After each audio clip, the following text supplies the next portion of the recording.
নারায়ণং নমস্কৃত্য নরং চৈব নরোত্তমং দেবীং সরস্বতীং ব্যাসং ততো জয়মুদীরয়েৎ। নারায়ণ, মা সরস্বতী এবং ব্যাসদেবকে প্রণাম জানিয়ে, ভক্ত শ্রোতা বন্ধুদের শুভেচ্ছা জানিয়ে আজকের রামায়ণ কথা শুরু করছি। আমরা পাঠ করছি কৃত্তিবাসী রামায়ণের উত্তরাকাণ্ড থেকে। উত্তরাকাণ্ডের অনেক বিষয়ই আমাদের অজানা, অনরণ্য নামটিও অনেকেরই অজানা। আজ পাঠ করব রাবণ কর্তৃক অনরণ্য বধ ও রাবণকে তাহার অভিশাপ প্রদান শীর্ষক অংশ। অগস্ত্যের কথা শুনি শ্রীরামের হাস, কহ কহ বলিরাম করেন প্রকাশ।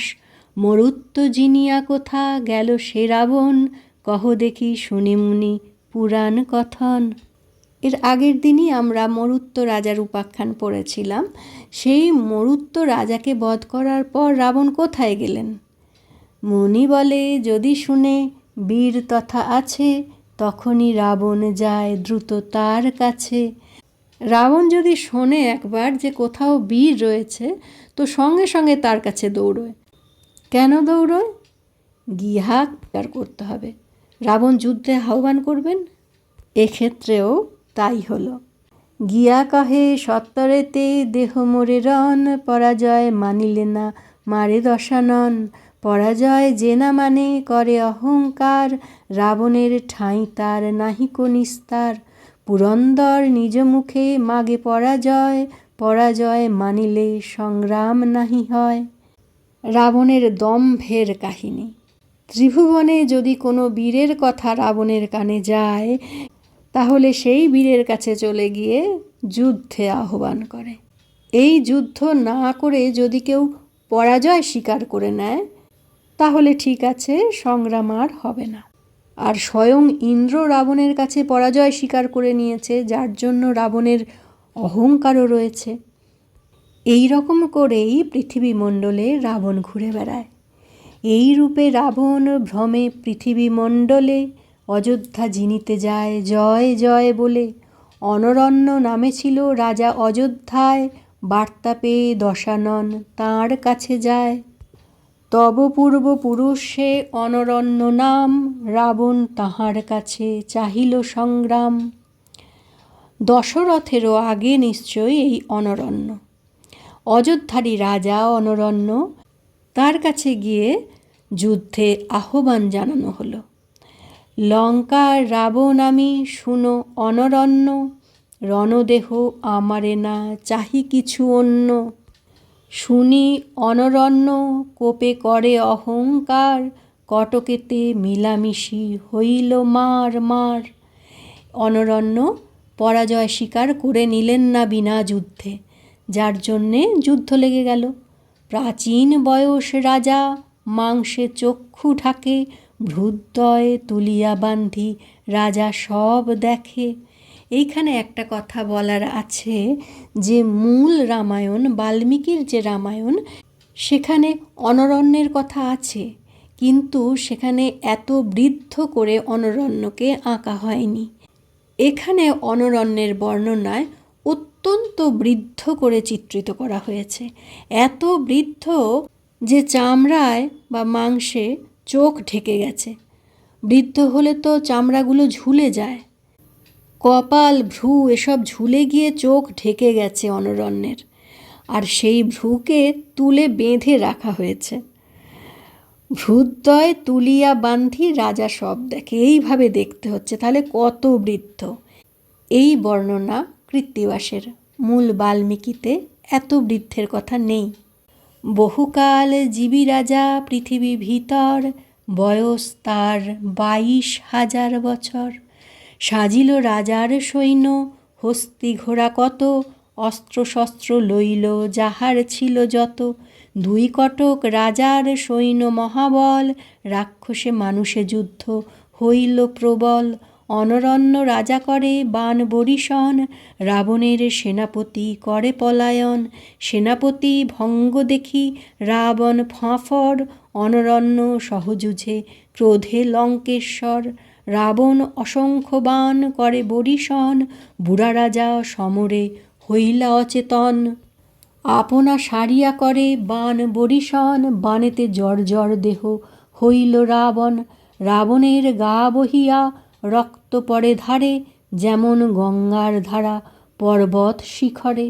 কেহ না জিনিতে পারে, নাহি পায়ে আশ, উভয়ে বরিশে বান নাহি ফেলে শ্বাস। দশানন বানেরে শূন্য হইল তুন, তখন বুড়ার বান আছয়ে দ্বিগুণ। কি কাণ্ড! রাবণ যুদ্ধ করতে করতে তুনের বান সব শেষ হয়ে গেছে। দুজনেরই অত্যন্ত আঘাত লেগেছে, রক্ত ঝরছে এমন রাবণের গা দিয়ে মনে হচ্ছে যেন পর্বত শিখর থেকে গঙ্গা নামছে। এমন সময় রাবণের বান ফুরিয়ে গেছে, আর ওই বুড়ো রাজা অনরণ্যের বান তখনও দ্বিগুণ আছে। আর বান যাবৎ না যোগায় সারথি, তাবৎ রাবণ মনে করিল যুকতি। এখন বান তো শেষ হয়ে গেছে, তাহলে কি হবে? সঙ্গে সঙ্গে মাথায় খেলে গেল মারতে হবে। অনরণ্যের বুকের ওপর প্রচণ্ড জোরে মারলেন রাবণ। রাবণ রাজার বুকে মারিল চাপর, ভূমেতে পড়িয়া রাজা করে ধড়ফড়। মৃত্যুকালে বুড়া রাজা করে ছটফট, ধাইয়া রাবণ গেল বুড়ার নিকট। রাজভোগে বুড়া কভু নাহি জানো রণ, আমার সহিত যুদ্ধে অবশ্য মরণ। বুড়ো রাজার মরণকালে রাবণ একচোট নিয়ে নিচ্ছে যে আমার সঙ্গে যুদ্ধে কেউ কখনো জিতবে না, আমার সঙ্গে যুদ্ধ করলে মরণ অবশ্যম্ভাবী। জগৎ জিনিয়া ভ্রমি আপনার তেজে, অবশ্য মরয়ে যেবা মোর সনে যুঝে। গর্ব করে বলে রাজা মরণের কালে, সাপ বর দিবজারে ততক্ষণ ফলে। অনরণ্য দমবার নয়, তিনি বলে দিলেন যে আমি যদি কাউকে সাপ বা বর দিই তা অবশ্যই ফলে, তৎক্ষণাৎ ফলে।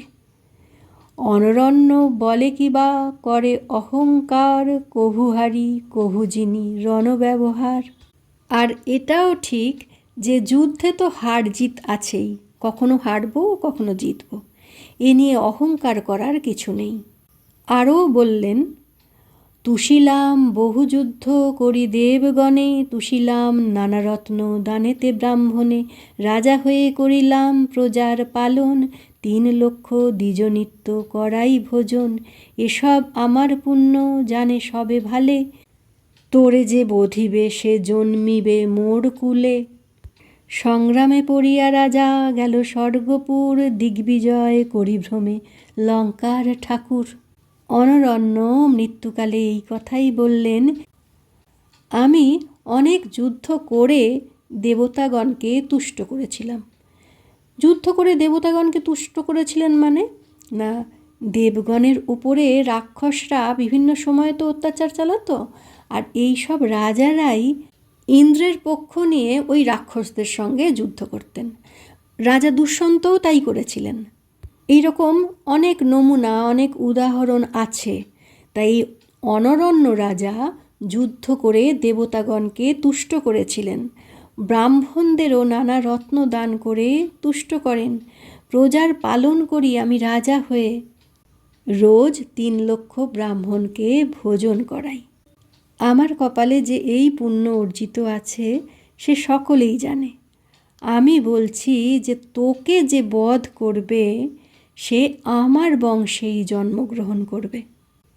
এই কথা শোনার পরেও রাবণ রণে ক্ষান্ত দিলেন না, দিগ্বিজয় করতে হবে রাবণকে, যুদ্ধ করতে লাগলেন। আর অগস্ত্য মুনি বলছেন, তব পূর্বপুরুষেরে জিনিল যে রণে, সে রাবণ পড়িল শ্রীরাম তব বাণে। তোমার পূর্বপুরুষকে হারিয়ে যে যুদ্ধ জিতেছিল সেই রাবণকে তুমি বধ করলে। পূর্বকথা শুনিয়া শ্রীরামের উল্লাস, গাইল উত্তরাকাণ্ড গীতকৃত্তিবাস। পরের দিন আসব আবার একটি অজানা কাহিনী নিয়ে, কার্তবীর্যার্জুনের কাহিনী নিয়ে। আজকের রামায়ণ কথার এখানেই বিশ্রাম। রামায় রামচন্দ্রায় রামভদ্রায় বেধসে রঘুনাথায় নাথায় সীতায়া পতয়ে নমঃ।